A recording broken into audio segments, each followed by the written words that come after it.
तू क्या हमको नागरिक बनाने का दर्जा देगा? तू अगर हमको नागरिक नहीं मानता तो हम भी तेरे को प्रधानमंत्री मानने को तैयार नहीं है। हम भी तेरे को प्रधानमंत्री नहीं मानते।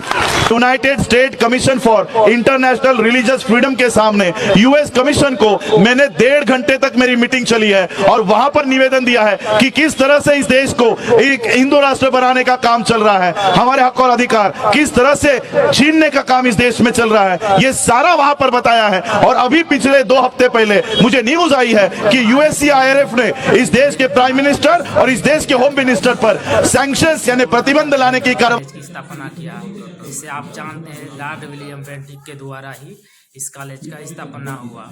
हर सरकारी दफ्तर में सरकारी सुधार को शुरू कर दिया है। मुझे जितनी जायज अरेस्ट करना है कर लो।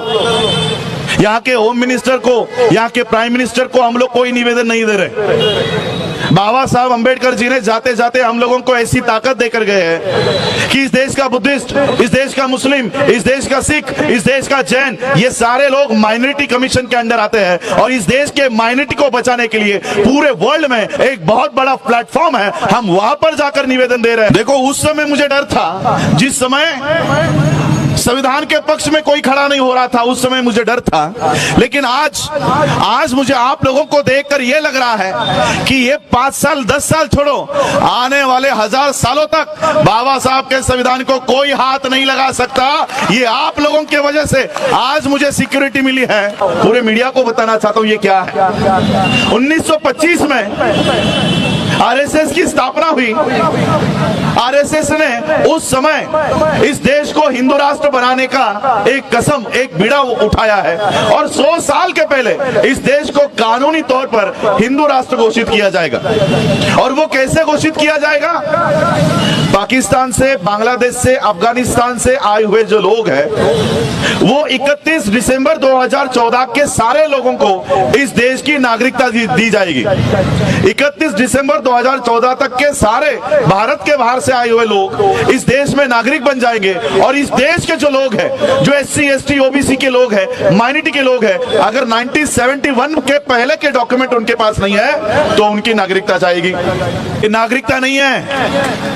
इस देश को ऑफिशियल हिंदू राष्ट्र घोषित करने का काम इस देश में चल रहा है। और इस देश का प्रधानमंत्री हमको कहेगा कि किसको नागरिकता देंगे और किसको नहीं देंगे। वोट लेते समय हमारा वोटिंग कार्ड चला, वोट लेते समय हमारा रेशन कार्ड चला, वोट लेते समय हमारा आधार कार्ड चला। अब नागरिकता देने की बात आई तो वोटर कार्ड नहीं चलेगा, आधार कार्ड नहीं चलेगा, पासपोर्ट नहीं चलेगा। ये कह रहे हो, अगर हमारा वोट लेते समय हमारे ये कार्ड चल रहे थे और आज अगर ये इनवैलिड हो रहा है तो सबसे पहले इस सरकार को इनवैलिड घोषित करना होगा। अगर हमारे वोट नहीं चल रहे तो उस वोट के ऊपर बनी हुई ये सरकार भी नहीं चलनी चाहिए। ये प्रधानमंत्री हमको कहता है कि किसको नागरिकता देंगे और किसको नहीं देंगे। अरे तू क्या हमको नागरिक बनाने का दर्जा देगा? तू अगर हमको नागरिक नहीं मानता तो हम भी तेरे को प्रधानमंत्री मानने को तैयार नहीं है। हम भी तेरे को प्रधानमंत्री नहीं मानते। राष्ट्रपति के पास निवेदन नहीं दे रहा। मुझे जितनी जायज अरेस्ट करना है कर लो। यहाँ के होम मिनिस्टर को, यहाँ के प्राइम मिनिस्टर को हम लोग कोई निवेदन नहीं दे रहे। बाबा साहब अंबेडकर जी ने जाते जाते हम लोगों को ऐसी ताकत देकर गए हैं कि इस देश का बुद्धिस्ट, इस देश का मुस्लिम, इस देश का सिख, इस देश का जैन, ये सारे लोग माइनॉरिटी कमीशन के अंदर आते हैं और इस देश के माइनॉरिटी को बचाने के लिए पूरे वर्ल्ड में एक बहुत बड़ा प्लेटफॉर्म है। हम वहां पर जाकर निवेदन दे रहे हैं और पूरे वर्ल्ड में इस आंदोलन को वहां पर लेकर जाने का काम कर रहे हैं।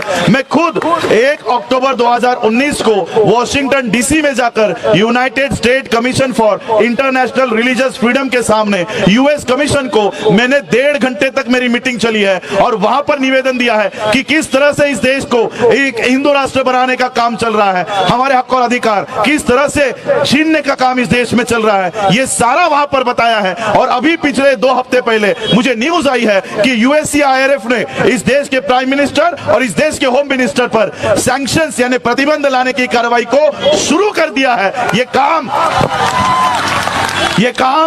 हम लोगों को इंटरनेशनल प्लेटफॉर्म से करना होगा क्योंकि इस देश का सारा सिस्टम आरएसएस ने अपने हाथ में ले लिया। सुप्रीम कोर्ट, इस देश की पुलिस, इस देश का संसद, इस देश की न्यायपालिका, सुप्रीम कोर्ट के जज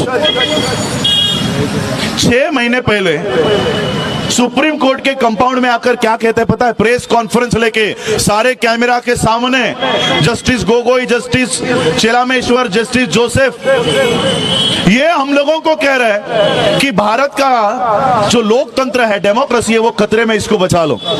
6 महीने पहले हम वो टीवी पे देख रहे थे, मैं सोच रहा था कि सुप्रीम कोर्ट के टॉप मोस्ट जजेस हम लोगों को कह रहे हैं कि लोकतंत्र खतरे में। मैं बैठे बैठे सोच रहा था कि आप क्यों बैठे हो सुप्रीम कोर्ट के कुर्सी पर? ये आपका काम है लोकतंत्र को बचाना, आप हमको बता रहे हो कि लोकतंत्र बचा लो।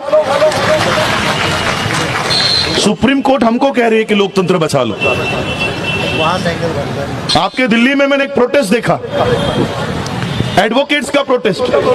एडवोकेट कह रहे थे हमको न्याय चाहिए, एडवोकेट कह रहे न्याय चाहिए। तो हम सोच रहे थे न्याय देने का काम कौन कर रहा था इतने साल? पुलिस कह रही थी हमको सुरक्षा चाहिए।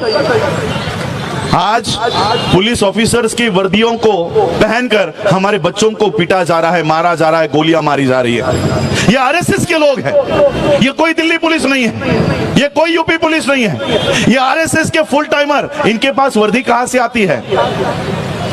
इसलिए मोदी को हटाकर नहीं होने वाला, अमित शाह को हटाकर काम नहीं बनने वाला। अगर हम लोगों को, आने वाली पीढ़ियों को अगर सुरक्षित रखना है तो इस देश में से आरएसएस को हटाना होगा, तब तक हम लोग सुरक्षित नहीं।